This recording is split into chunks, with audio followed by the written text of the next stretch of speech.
Hello, everybody. I hope you're all having a great day. So today's live stream is on the topic of basically, if you're burnt out, should you quit your job? It's a really difficult decision that so many of us have to face at some point in our lives. You know, we're burnt out. Our health is declining. We're really unhappy. We don't feel like ourselves anymore. The passion that you have for your work is kind of dwindling and you don't know, you want to get it back. And it kind of, you might be feeling even a little bit hopeless about it. And so the question arises, you know, is it time for me to pull the plug? Is it time for me to, move on, switch jobs, switch careers even? How do you make that decision? That's what I want to talk about today. I can't answer it for you, obviously, but I want to give you a little bit of guidance, both from my perspective as someone who did leave their career and transition out due to burnout, and also from my perspective of coaching women who are in the same situation. So if you're joining me live, thanks so much. Feel free to say hi if you have questions or comments or reactions to anything I'm saying. Drop them in the comments. So the first thing that I think that is really important for us to recognize when it comes to burnout is that it's fueled by multiple sources. So maybe a different way of putting this is, so I think oftentimes, when we read about burnout in the news, in the media, oftentimes it's about toxic workplaces. We read about people who are working in a toxic workplace, who have a toxic boss, toxic coworkers, those kind of situations, people being worked to the bone. And I'm not saying that all of that is not true in many situations, but I also feel that from everything that I have experienced and that I've observed, that burnout, that's only one piece of the puzzle. On the one hand, burnout essentially is like another word of a way of talking about being under chronic stress over a long period of time, and it basically kind of beating you down. And so we've got two things going on there, right? We've got the actual stress that's going on in your life, the stress of your work environment, and then we've got you and your ability to deal with that stress. We've got, what are your coping mechanisms for dealing with stress? Do you have healthy coping mechanisms in place? We've got this question that's a little bit fuzzy, but I want to talk about it a bit today is, what about your mindset and your way of approaching your work? We've got that to consider as well. These are factors that mediate the effect that the stress of a work environment is going to have on our lives. And then a third thing I would mention is that in probably almost all cases, it's never just the job, right? There's always other stresses that are going on in our lives that are just compounding whatever is happening at work. And for instance, this could be in the form of family pressures. It could be that you're involved in a toxic relationship. It could be that you're also a caregiver and taking care of somebody. There's a lot of different factors, that could be going on, that could be adding to the stress that you're feeling from a work environment. So it's never as simple as, I guess this is my bottom line here, is it's never as simple as just quit your job, it's going to go away. The other thing is, this might be a good time to point out, a lot of people will leave their job, and not even just a job, but they'll leave a career, maybe like an entire field of work. They'll move on to something else and they'll feel great at first and then find themselves burnt out again. And so it kind of brings us back to this issue of, it's not necessarily the work environment, it's also a matter of you as a person, meaning the roots of burnout are actually, in many cases, not all, but in many cases, they're within you in the sense of, you maybe not having strategies to deal with stress effectively. So that said, there might be some cases where it's absolutely necessary for you to leave a job, and you of course still have to decide that for yourself, but I'll give some examples where I think that it's kind of getting closer to, it's closer to like kind of a black and white kind of scenario. You know, if you're in a situation where you're being bullied, or you're being harassed, sexually harassed, for instance, where you're in a really legitimately toxic work environment where you're not being respected, this is the kind of situation that, and you have no control over that environment. Honestly, when you take an honest look at it, if you have no control to change things, that is a situation where the question of, do I stay or do I leave? I think it becomes a little bit easier. I think, however, that most people are more likely working in a more gray area where it's somewhat, maybe you're working in a toxic environment, maybe you feel overworked, but there's also the possibility that that there's things that you could do to make that work environment, to change that work environment for yourself. And I think this is especially important if you are a person like me and like some of the women that I've coached, for instance, where you had, you know, a dream of what your career was going to be, of where you wanted to go with your life. You had a dream of making an impact on the world. You've invested years of your life into that. Maybe for me, I did a PhD program. I was very dedicated to my research. So coming to the point of, you know, should I stay or should I go? It's really difficult. And after investing so much of your time, your life, your heart and your soul, into your job, into your career, to just drop it all can be just really, really difficult. And so there's value in trying to see if there are things that you can do to kind of change your situation from within. And in that sense, I want to say this. So I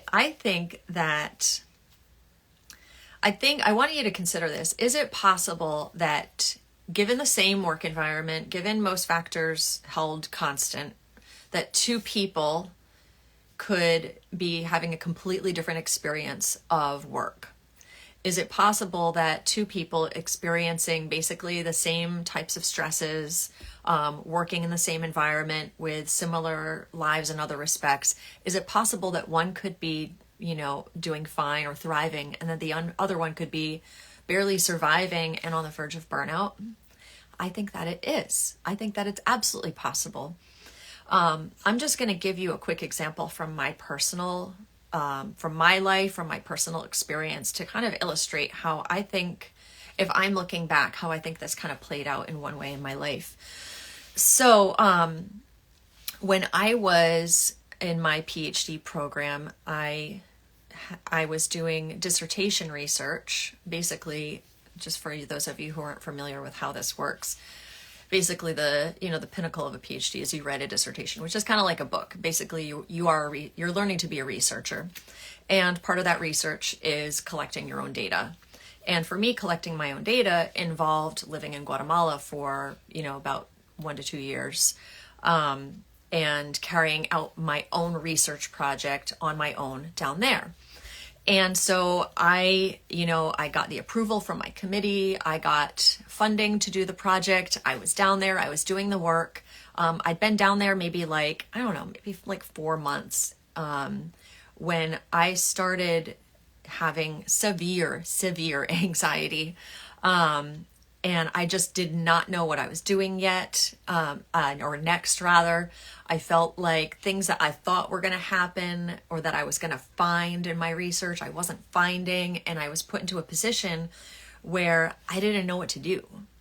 And not only did I not know what to do, I had to figure out what to do because I didn't have anyone holding my hand. Like, I was basically the boss here. Anyways, I remember this moment when I was staying at this place, a tiny little hotel in Antigua that my friend Carlos owned. And I was freaking out, and I dropped my phone into the toilet. And it wasn't, back then there were not smartphones. It was like this tiny little thing, So I dropped my phone in the toilet. I started freaking out, having a total like panic over it, pulled it out, took it apart, laid it out in the sun to dry. And I was just like, I don't know. I was going crazy. And my friend Carlos was like, Jen, calm down. This is not good.